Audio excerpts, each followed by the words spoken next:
কিছু বললো না, তারা তাদের আড্ডায় মনোযোগ দিল। তেও শপিং ব্যাগ নিয়ে সিঁড়িতে ওঠায় ব্যস্ত হলো। রাতে আর জাঙ্কুকের সাথে তের দেখা হয়নি। প্রতিদিনের মতো আজকেও সকাল 8টায় অফিসের জন্য রেডি হয়ে খেতে বসেছে জাঙ্কুক। তে ইচ্ছে করেই সেজেগুজে খেতে নামবে ভাবলো। চুল ছাড়াই সেগুলো কোমর ছাড়িয়ে পড়েছে, মাথায় পিচ্ছি বাচ্চার মতো একটা পুতুলের বেলও দিয়েছে, কালো জামা পরেছে, সাথে ম্যাচিং কালো ওড়না, ওষ্ঠতায় হালকা গোলাপি রঞ্জকও লাগিয়েছে। সিঁড়ি দিয়ে নামছে। জাঙ্কুক এক পলক তাকাতেই স্তব্ধ হয়ে রইল। মেয়েটা এমনিতেই অনেক ফর্সা, তার মধ্যে কালো জামা পরাতে অসম্ভব সুন্দর লাগছে, সাথে চুলগুলো ছাড়া থাকাতে মায়াবন বিহারীর মতো লাগছে অষ্টাদশীকে। জাঙ্কুক চোখ সরাতে পারছে না, অবিচলিত আঁখিতে তাকিয়ে আছে অষ্টাদশীর পানে। হঠাৎ সুগা ডেকে উঠলো, ভাইয়া তুমি কি ফ্রি আছো? মনোযোগ নষ্ট হলো জাঙ্কুকের। তের দিক থেকে চোখ নামলো। সুগার দিকে না তাকিয়েই বলল, কেন? আজকে আমাদের হবু এমপির জন্মদিন, উনি তোমার কথা বলেছিলেন। দেশে আছো জেনে খুব করে বললেন তোমায় যেতে। জাঙ্কুকের স্বাভাবিক জবাব, কখন যেতে হবে? 6টায়। আচ্ছা ঠিক আছে। এতক্ষণে টেবিলের কাছে চলে এসেছে। তিন কর্তাই যেন ঘাড় ফিরিয়ে তাকালো। সকলেই এক নজর পায়ের দিকে তাকালো, কিন্তু কেউ তেমন কথা বলল না। অবশ্য কথা বলারও কিছু নেই, মেয়েদের সাজুগুজুতে বাবা চাচারা নাক গলায় না সচরাচর, বরং তারা চায় বাড়িতে মেয়েরা সবসময় হাসি খুশি থাকুক। তে চেয়ার টেনে বসলো জাঙ্কুক ভাইয়ের বিপরীতে। এক পলক তাকালো। জাঙ্কুক ভাইও আজ কালো শার্ট পরেছে।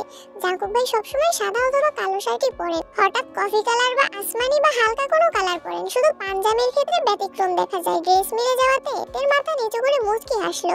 বেকুইন সুগার দিকে তাকিয়ে জিজ্ঞেস করলেন, তোমার হবু এমপি জাঙ্কুককে কিভাবে চিনে? সুগা সহজ সরল উত্তর, আমি একটা প্ল্যান দিয়েছিলাম ওনাকে। প্ল্যান কার্যকর হওয়ায় খুশি হয়ে হবু এমপি বলেছিলেন, তোমার মাথায় এত প্ল্যান আসে কিভাবে? তখন আমি বলেছি, আমার বেশিরভাগ প্ল্যান ভাইয়া দেন, আমি ভাইয়াকে প্রবলেম শেয়ার করি, তারপরে ভাইয়া আমার প্ল্যান দেন। তখনই এমপি বলেছিলেন, তাহলে তোমার ভাইকে নিয়ে আসো। তখন ভাইয়া বাহিরে ছিলেন। আজ ওনার জন্মদিন, তাই সকালবেলা উনি নিজে আমায় কল করে জিজ্ঞেস করলেন ভাইয়া আসছে কিনা। আমি হ্যাঁ বলাতে উনি নিজেই বারবার বললেন ভাইয়াকে নিয়ে যেতে। কিম বেকুইনের সাথে কিম সোবিন এবং কিম নামজুনও যেন মনোযোগ দিয়ে সুগার কথাগুলো শুনছিল। কিম সোবিন সবসময় চুপচাপ থাকেন, যা সিদ্ধান্ত সকল কিছু বড় ভাইয়ের। সুগার এসব কথা শুনে কিম নামজুন রাগে ফুঁসছেন। রাগান্বিত স্বরে বললেন, জাঙ্কুক আমি তোমায় আগেই সাবধান করেছি, রাজনীতিতে তুমি জড়াবে না। জাঙ্কুক নিরুদ্বেগ কণ্ঠে উত্তর দিল, আমি তো বলেছি রাজনীতি করব না। তাহলে সুগাকে রাজনীতি নিয়ে প্ল্যান দাও কেন? রাজনীতি নিয়ে মাথা ঘামাও কেন? আর এমপির জন্মদিনে যেতে এক কথায় রাজি হলে কেন? এই বুদ্ধি প্ল্যান ব্যবসায় লাগালে আমাদের ব্যবসাটা আরো এগোতো। গম্ভীর কণ্ঠে একটানা কথাগুলো বললেন কিম নামজুন। তে জেনিয়ার লিমিনও চুপচাপ খাচ্ছে। বাবা চাচার কথায় কোনো মনোযোগ নেই তাদের। তে খাচ্ছে আর মিটিমিটি হাসছে, আবার একটু পরপর জাঙ্কুক ভাইয়ের দিকে পিটপিট করে তাকাচ্ছে। কিম নামজুনের কথায় জাঙ্কুক খাবার প্লেট থেকে চোখ তুলে তাকালো। রাশভারী কণ্ঠে বলা শুরু করলো, তোমাদের কয়েক বছর যাবত একটাই সমস্যা, সুগা কেন রাজনীতি করে। মেইন কথা তোমরা রাজনীতি পছন্দ করো না, কিন্তু আমি মন থেকে চাই সুগা রাজনীতি করুক, এবং সেটা মাঝপথে ছাড়ার জন্য না। সভাপতি, এমপি, মন্ত্রী পদে পদে নিজের সাফল্য বয়ানুক, এবং আমার বিশ্বাস আমার ভাই সফল হবে ইনশাআল্লাহ। কয়েক সেকেন্ড থেমে আবার বলা শুরু করলো, প্রতিটা বিষয় আমরা নিজেরা যখন ভাবি তখন একতরফা ভাবি, মনে হয় আমি যা ভাবছি সেটাই সঠিক, এটা করলেই পারফেক্ট হবে, কিন্তু সব দিক থেকে এটা পারফেক্ট নাও হতে পারে। তাই সুগা পরিস্থিতি বুঝে নিজে যা ভাবে সেটা আমায় জানায়। যদি ভাবনা ঠিক থাকে তাহলে আমি ঠিক বলি, আর না হয় আমি সাজেশন দেই, এটা এভাবে না করে ওভাবে কর, এতটুকুই। এই কথাগুলো সুগার চাইলে আমায় না বলে তাদের কমিটির লোকজনকে বলতে পারতো, কিন্তু সুগার যেহেতু ইচ্ছে সভাপতি হওয়ার, তার প্ল্যান সভাপতি জানলে সে কাজ করবে, তখন সুগার নাম থাকবে না। এজন্য সুগা আমায় শেয়ার করে। আরেকটা বিষয় হলো ব্যবসা। আমি ব্যবসায় ঢুকেছি মাত্র 1 সপ্তাহ হলো, আমি সবকিছু বুঝি নেই ঠিক মতো, তারপর দেখো ব্যবসায় মনোযোগ দিতে পারি কিনা। এমপির জন্মদিনে যেতে রাজি হওয়ার কারণ আছে। এবার বাবা চাচাদের দিকে এক পলক তাকিয়ে চোখ নামিয়ে বলা শুরু করলো, তোমরা এখন নামি দামি ব্যবসায়ী, একসময় তোমাদের ব্যবসাও অনেক ছোট ছিল, অনেক ঝামেলা পোহাতে হয়েছে তোমাদের। তখন আমি ছোট ছিলাম, তবুও যতটা সম্ভব বুঝেছি। বর্তমানে আমি নতুন ব্যবসা শুরু করতে যাচ্ছি, আমারও কাগজপত্র নিয়ে অনেক জায়গা দৌড়াদৌড়ি করতে হবে, অনেক বিত্তবানদের সঙ্গে ব্যবসার দিক থেকে টক্কর লাগবে। শুধু টাকা থাকলেই সবকিছু করা সম্ভব হয় না, সাথে পাওয়ার প্রয়োজন হয়। অনেক সময় পুলিশের থেকেও রাজনৈতিক পাওয়ার বেশি কাজে লাগে। আইনিভাবে যে বিষয় সমাধান করতে মাসের পর মাস লেগে যায়, সেটা বড় বড় নেতাদের একটা কলেই সলভ হয়ে যায়। সুগার যেহেতু রাজনীতিতে আগ্রহ আছে, তাহলে সে মনোযোগ দিয়ে রাজনীতি করুক, আমি ব্যবসা সামলাই। সুগা ভালো অবস্থানে থাকলে আর আমি মোটামুটি পরিচিত থাকলে আমাদের যে কোনো প্রয়োজনে আশেপাশের মানুষ সাহায্য পাবে। এতগুলো কথা বলে এবার জাঙ্কুক থামলো। তাই হা করে তাকিয়ে আছে জাঙ্কুক ভাইয়ের দিকে আর ভাবছে, কি দূরদর্শী চিন্তা ভাবনা জাংকুক ভাইয়ের। তে মনে মনে নিজেকে বাহবা দিচ্ছে। জাংকুক ভাইয়ের জন্য হিটলার নামটা একদম ঠিক আছে। কিম নামজুন, সোবিন এবং বেকুইন তিনজনই অবাক চোখে তাকিয়ে আছে। কিম বেকুইন সহসা বলে উঠলেন, দেখেছো ভাইয়া জাংকুকের চিন্তা ভাবনা কত দূর। আগে থেকে ভেবেচিন্তে মাঠে নেমেছে। তুমি খামোখা চিন্তা করো ওর জন্য, দেখবে তোমার ব্যবসা খুব শীঘ্রই পরিবর্তন আসবে ইনশাআল্লাহ। কিম নামজুন আর কথা খুঁজে পেলেন না, খাওয়া শেষ করে উঠে গেলেন। সোবিন সুগার দিকে তাকিয়ে বললেন, আমাদের মান না রাখ, জাংকুকের মান অন্তত রাখিস। সুগা শীতল কণ্ঠে জবাব দিল, আমি সর্বোচ্চ চেষ্টা করব ভাইয়াকে সব দিক থেকে সাহায্য করার। সকলে নীরব। এতক্ষণে মোটামুটি সবার খাওয়া শেষ। সবাই সবার মতো উঠে যাচ্ছে। জাংকুকের খাওয়া শেষ হতেই যেই না উঠতে যাবে নজর পড়লো অষ্টাদশের পানে। কাজল পরিহিতা টানা টানা চোখ, গভীর দৃষ্টিতে তাকিয়ে আসছে জাংকুকের দিকে। জাংকুক টেনে হিসেবে দৃষ্টি সংযত করলো, হালকা করে কাশি দিল। তে এখনো বিভোরে তাকিয়ে আছে। জাংকুক আবার দাঁড়াতে দাঁড়াতে বলল, মুখটা বন্ধ করতে, মাছি ঢুকবে মুখে। তে নড়ে চড়ে বসলো। জাংকুক ততক্ষণে বেসিনে চলে গেছে হাত ধুতে। তে নিজের মাথায় নিজে ধাক্কা দিল, ছি জাংকুক ভাই কি ভাবলো। যতই মন শক্ত করি আহম্মকের মতো জাংকুক ভাইয়ের দিকে তাকিয়ে থাকবো না ভাবি, ততই যেন জাংকুক ভাইয়ের কাছে বেকুব শাস্তিছি। সেই যে মাথা নিচু করে খাচ্ছে আর মনে মনে নিজেকে বকতে ব্যস্ত। জাংকুক ভাই কখন ব্যাগ নিয়ে বেরিয়েছেন সেদিকেও নজর নেই তের। খাওয়া শেষ করে রুমে গিয়ে পড়তে বসেছে। আজ কোচিং প্রাইভেট নেই, তাই 3টা পর্যন্ত টানা পড়াশোনা করেছে। তারপর গোসল করে খেতে এসেছে। বিকাল হয়ে গেছে, তাই কাকিয়া আর বড় আম্মু ঘুমাচ্ছেন। ইয়নজুনও শুয়েছিলেন। তের সিঁড়িতে নামার সময় নুপুরের শব্দে বেরিয়ে এসে খাবার দিলেন তেকে। তে চুপচাপ খাবার খাচ্ছে। ইয়নজুন পাশে চেয়ার টেনে বসে শীতল কণ্ঠে মেয়েকে জিজ্ঞেস করলেন, পড়াশোনা ঠিক মতো করিস তো মা? তে উপরিস মাথা নাড়লো শুধু। আর তো কয়েকটা দিন, এরপরই তো রেজাল্ট দিয়ে দিবে, তারপরে তো ভর্তি পরীক্ষার যুদ্ধ শুরু হয়ে যাবে। তে চুপচাপ খাওয়া শেষ করে সোফায় বসে টিভি দেখছিল। ইয়নজুন সব গুছিয়ে মেয়ের পাশে বসলেন। তে কিছুক্ষণ পর মায়ের উরুর উপর মাথা রেখে শুয়ে পড়লো। ইয়নজুনও সযত্নে মেয়ের মাথায় হাত বুলিয়ে দিচ্ছেন। বিকেলে গোসল করাতে চুলগুলো এখনো ভেজা। ইয়নজুন একটু রাগে রাগে বললেন, সারাদিন বাসায় থেকেও বিকেলে গোসল করিস কেন? ঠিকমতো না খেলে, ঠিকমতো গোসল না করলে অসুস্থ হয়ে পড়বি, তখন তো পড়তেই পারবি না। তে চুপচাপ মায়ের হাঁটু আঁকড়ে শুয়ে আছে। ততক্ষণে 5টা বেজে গেছে। জাংকুক আজ একটু তাড়াতাড়ি চলে এসেছে অফিস থেকে। 6টায় এমপির জন্মদিনের অনুষ্ঠানে যেতে হবে। বাড়িতে ঢুকে চুপচাপ সিঁড়ির দিকে যাচ্ছে। পায়ের শব্দে ইয়নজুন তাকিয়ে দেখলেন জাংকুক। ইয়নজুন কোমল কণ্ঠে বললেন, এত তাড়াতাড়ি চলে এলি যে, কফি দিব তোকে? জাংকুকের দৃষ্টি পড়ে সোফায়। ইয়নজুনের উড়োতে শোয়া তেকে দেখে বুকের ভেতর ছ্যাঁক করে ওঠে জাংকুকের। মায়ের কথা শুনে তেও ঘাড় ঘুরিয়ে তাকায়। চোখ পড়ে সিঁড়ির কাছে জাংকুক ভাইয়ের দিকে। সঙ্গে সঙ্গে সোজা হয়ে উঠে বসলো। জাংকুক তৎক্ষণাৎ তড়িৎ গতিতে তের কাছে আসে। ভয়ার্ত কণ্ঠে বলল, কি হয়েছে তোর? বলতে বলতে কপালে, গালে, গলায় হাত রাখলো একবার। জাংকুক ভাইয়ের উষ্ণ হাতের ছোঁয়ায় কেঁপে উঠলো অষ্টাদশী। জাংকুক হাত সরিয়ে উত্তেজিত কণ্ঠে পুনরায় প্রশ্ন করলো, শরীর খারাপ লাগছে? মাথা ব্যথা করছে? তে যেন বিস্ময়কর দৃষ্টিতে তাকিয়ে আছে জাংকুক ভাইয়ের অভিমুখে। জাংকুক ভাইয়ের কপালে ঘামের চিকচিক করছে। ইয়নজুন অভিযোগের স্বরে বললেন, আরে দেখ না, সারাদিন বাসায় থেকেও অসময়ে গোসল করে। এত লম্বা চুল শুকাতে তো সময় লাগে নাকি? নিজের কোনো যত্ন নেয় না, কিছু না। জাংকুক সহসা বলে উঠলো, মামনি একটু কফি করে দিবা প্লিজ? ইয়নজুনের সরল উত্তর, তুই বস একটু, এখনই নিয়ে আসছি। ইয়নজুন উঠে রান্নাঘরে গেলেন। জাংকুক ঘুরে গিয়ে ইয়নজুনের জায়গায় বসলেন। তে নিচের দিকে চেয়ে ঠোঁট কামড়ে ধরে বসে আছে। শীর্ণ বক্ষ ধরফর করছে অষ্টাদশীর। জাংকুক ক্ষুদ্র চোখে তাকিয়ে আছে অষ্টাদশীর পানে। নিরুদ্যম কণ্ঠে শুধালো, কি হয়েছে তোর? মন খারাপ? তে দুনিয়া ঘুরছে। মনের ভেতর টালমাটাল অবস্থা। হৃৎপিণ্ড ছুটছে দিক বিদিক। কিছু সেকেন্ড পর কোনো রকমে এপাশ ওপাশ মাথা নাড়লো। জাংকুক একটু চুপ থেকে গম্ভীর কণ্ঠে বলল, কেউ বকেছে তোকে? সহসা তের জবাব, কেউ বকেনি। জাংকুক এবার দীর্ঘশ্বাস ফেললো। বেশ ঠান্ডা কণ্ঠে বলল, তাকা আমার দিকে। তে এবার দ্বিতীয় দফায় ধাক্কা খেলো। তে নড়ে উঠলো। কাঁপা কাঁপা চোখে তাকালো জাংকুক ভাইয়ের চোখের দিকে। জাংকুক ভাইয়ের শীতল চাউনিতে অষ্টাদশীর মনে ঝড় শুরু হয়েছে। সাগরের গভীরতা নেয় চোখের দিকে বেশিক্ষণ তাকিয়ে থাকা সম্ভব হলো না তের। চট জলদি মাথা নিচু করে ফেললো। জাংকুক তখনও তীক্ষ্ণ দৃষ্টিতে তাকিয়ে আছে অষ্টাদশীর দিকে। জাংকুক কিছুটা ভেবে শক্ত কণ্ঠে বলল, তে আমি এই বাড়ির সিঙ্গেল একটা মানুষের মুখেও তোর নামে অভিযোগ শুনতে চাই না। এর অভিব্যক্তি বোঝা গেল না। চিবুক গলায় নেমেছে। নিজের মনের উথাল পাতাল পরিস্থিতি সামলাতে ব্যস্ত অষ্টাদশী। জাংকুক কপাল গোটায়। হঠাৎই পল্লব ফেলে দীর্ঘশ্বাস ছেড়ে শক্ত চাউনিতে তের দিকে তাকায়।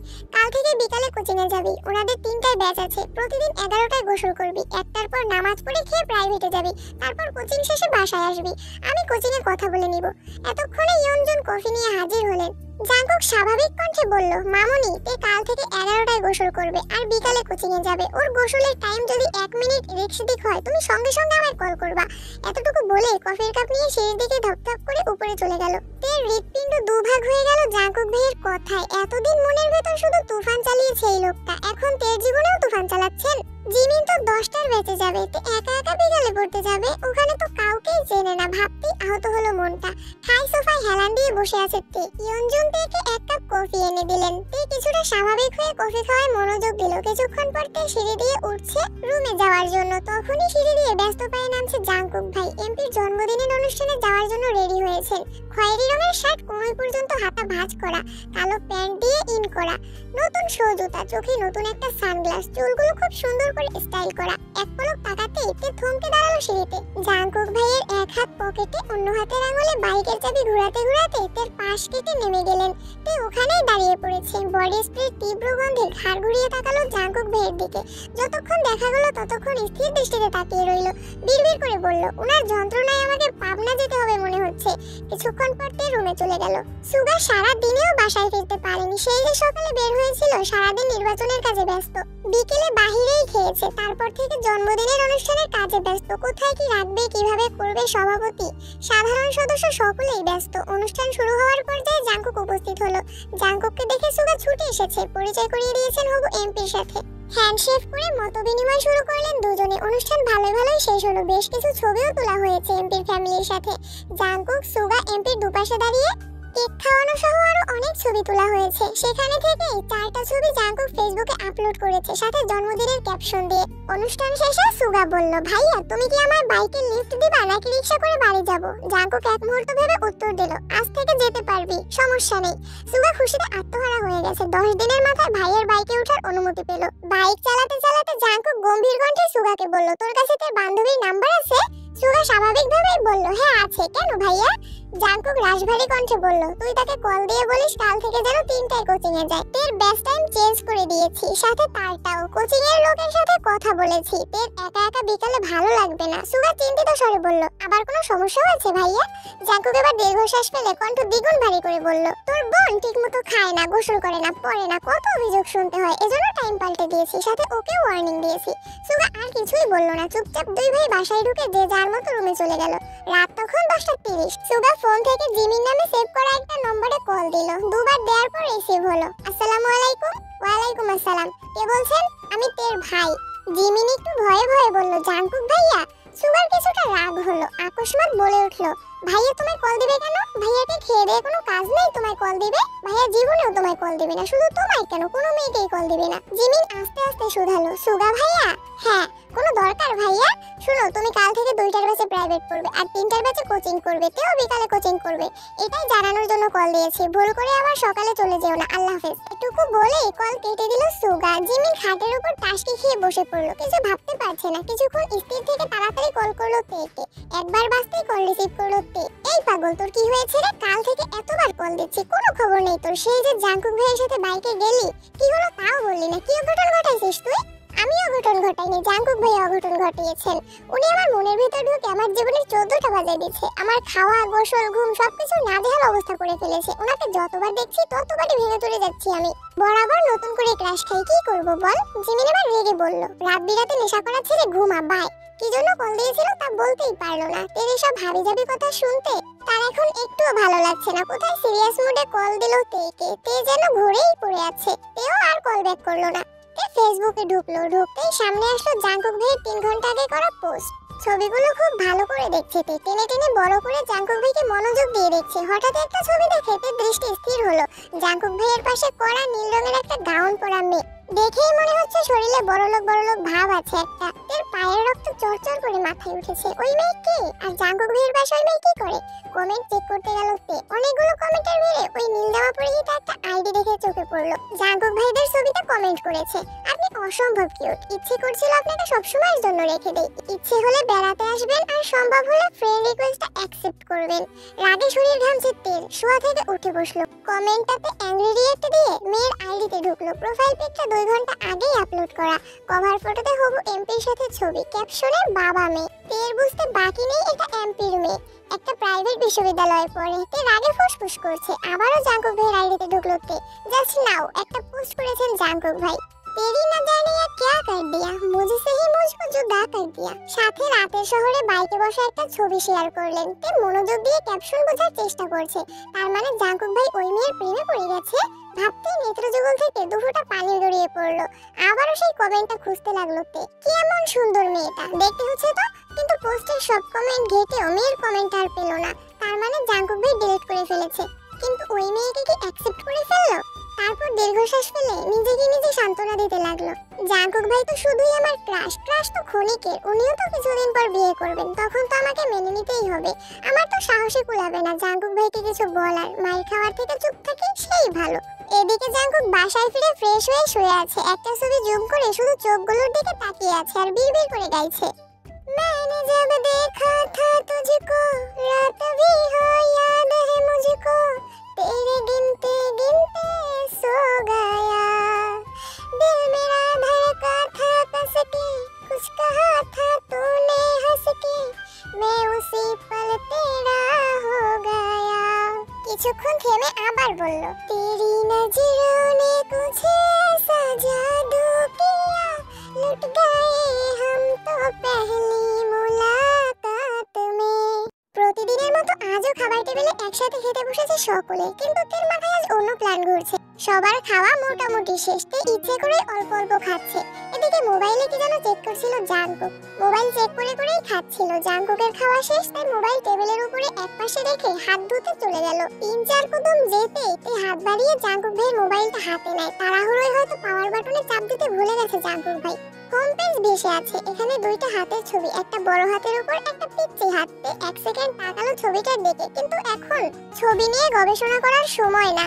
তাইতে তাড়াতাড়ি ফেসবুকে ঢুকলো। ফ্রেন্ড রিকোয়েস্ট অপশনে ঢুকতে চোখে পড়লো কত ছেলে মেয়ের আইডি। সে খুঁজতে লাগলো গত রাতে নীল জামা পরিয়ে তাকে। একটু নিচে যেতেই পেয়ে গেল প্রত্যাশিত ব্যক্তির আইডি। 1 সেকেন্ড না ভেবে ব্লক করে দিল তাকে। তাড়াতাড়ি ফেসবুক থেকে বের হয়ে ফোন রেখে দিল আগের জায়গায়।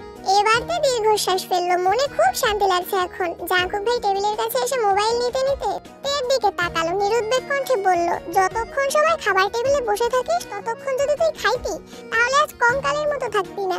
মোবাইল আর ব্যাগ নিয়ে অফিসের জন্য বেরিয়ে গেলেন। এদিকে তে মুচকি হেসে বিড়বিড় করে বলল, আমি তো আপনার জন্যই বসে থাকি। আমি খাবার খেয়ে রুমে যেতে যেতে আপনি বাইক নিয়ে চলে যান, দেখতেই পারি না, তাই তো বাধ্য হয়ে এখন টেবিলে বসে থাকি।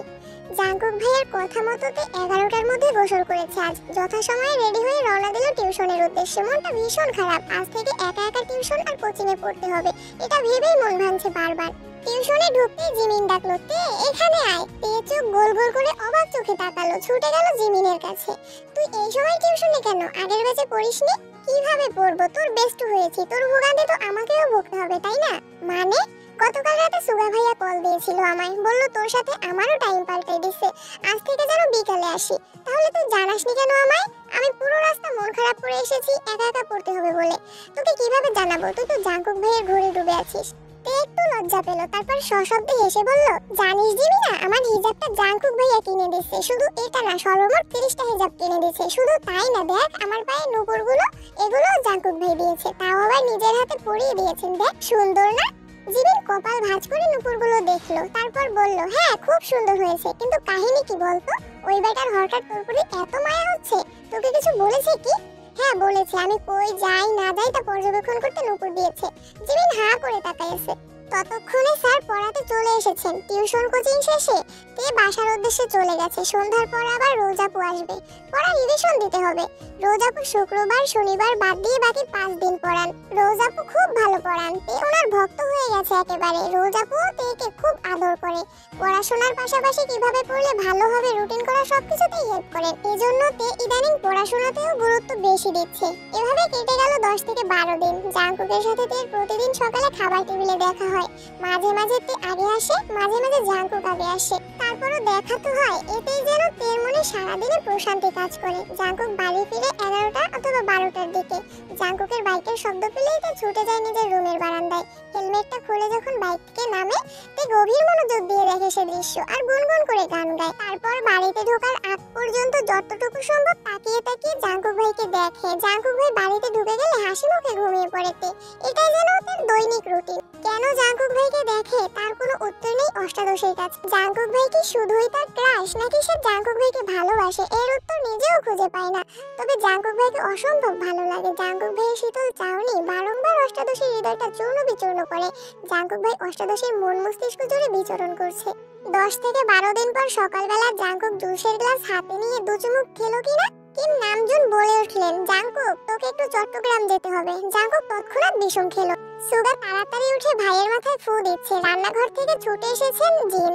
এদিকে তে অসহায়ের মতো তাকিয়ে আছে জাঙ্কুক ভাইয়ের দিকে। কিছুক্ষণ পর জাঙ্কুক ভাই স্বাভাবিক স্বরে বলল, আমি চট্টগ্রাম গিয়ে কি করব?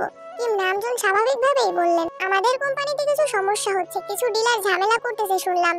তোর কাকামণিকে সিলেট যেতে হবে। কোম্পানির সিইও হিসেবে এখন দায়িত্ব তোর উপরই পড়ে। তুই কথা বললেই আশা করি সমাধান হবে। ডিলাররা অর্ডার ডেলিভারি করা পর্যন্ত তুই থাকবে ওইখানে। যদি সব ঠিকঠাক হয়ে যায় তখন চলে আসিস।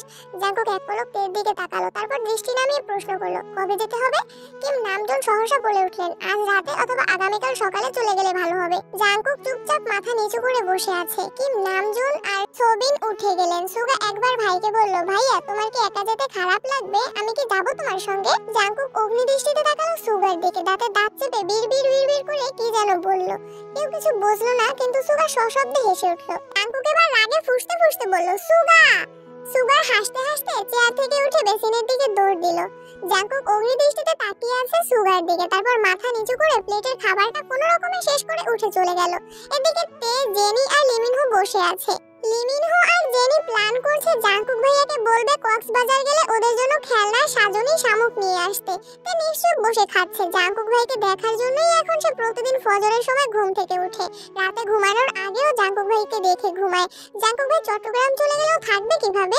জেনি হঠাৎ ডেকে বলল, আপু ভাইয়াকে তুমি কি আনতে বলবা? জেনির ডাকে ধ্যান ভাঙলো তের। একটু হাসার চেষ্টা করলো, তারপর কোমল কণ্ঠে বলল, আমার কিছু লাগবে না, সারাদিন কেটে গেল। তে নিজের মতো কোচিং টিউশন শেষ করে আসছে। জেনি লিমিনহো স্কুল থেকে ফিরেছে। জাঙ্কুক 8টায় বাসায় ফিরেছে। ততক্ষণে রোজ আপু পড়িয়ে চলে গেছেন। তে বই খাতা নিয়ে নিজের রুমে চলে গেছে। রাত 10টার দিকে চট্টগ্রামের উদ্দেশ্যে বেরিয়ে যাবে জাঙ্কুক। রুমে গিয়ে শাওয়ার শেষ করে একেবারে রেডি হয়ে রুম থেকে বের হলো জাঙ্কুক। তে রুমের দরজার সামনে এসে থামলো। দরজা ধাক্কা দিল আস্তে করে। তে বিছানায় উপর হয়ে শুয়ে আছে। পাশে বই খাতা পড়ে আছে। ফ্যানের বাতাসে পৃষ্ঠাগুলো উড়ছে। রোজ আপু যাওয়ার পরই রুমে এসে শুয়েছিল। জাঙ্কুক আস্তে করে ডাকলো, তে। কোনো সাড়া নেই। তাই রুমের ভিতরে ঢুকলো জাঙ্কুক। শান্ত পায়ে এগিয়ে গেল তের কাছে। তের মুখের এক পাশ বিছানায় লেপ্টে আছে। ফ্যানের বাতাসে চুলগুলো এলোমেলো হয়ে উঠছে। ছোট চুলগুলো বারবার মুখে ঝাপটে পড়ছে।